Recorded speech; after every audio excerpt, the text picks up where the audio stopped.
Hello guys, welcome to my channel. Nandito naman ako ngayon guys. Ipapakita ko sa inyo ang aking update.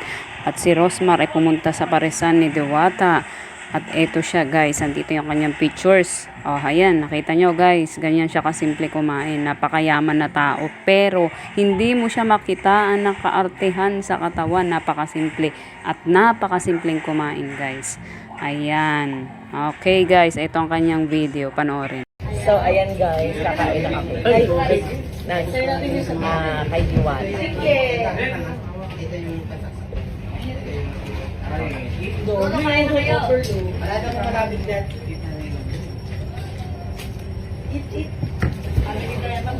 May kutsara?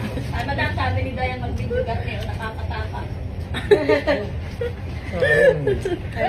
Talaga yung punto niyo ma'am, no? Laguna talaga, no?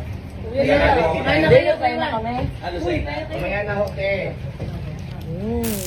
Ayan, masisay dito. Asawa ko. Papadala pa tayo. Quezon, daon. Sarap. Kuya, ako po. Wala pagdala.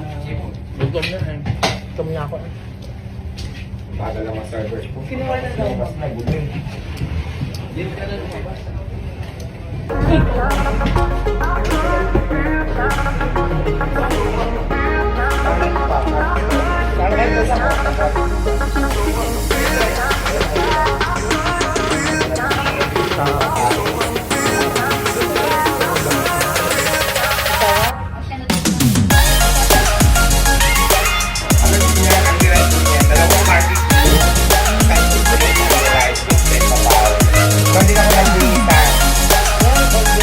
Dagdagan mo pa yung overload nila. Dagdag ka pa ng 5.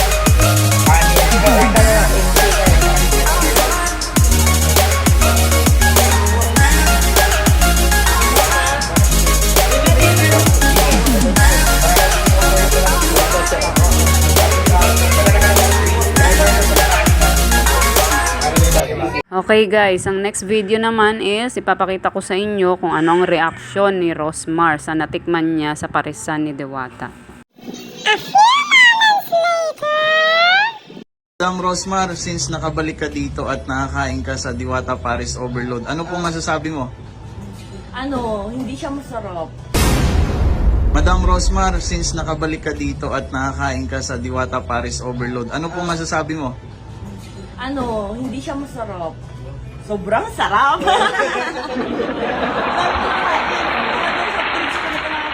Tapos yung ubos ko din, yung Sikin, kanin. no? Kanin. Grabe, lugi ka sa akin sa condiments na parang may tatlong soft drinks.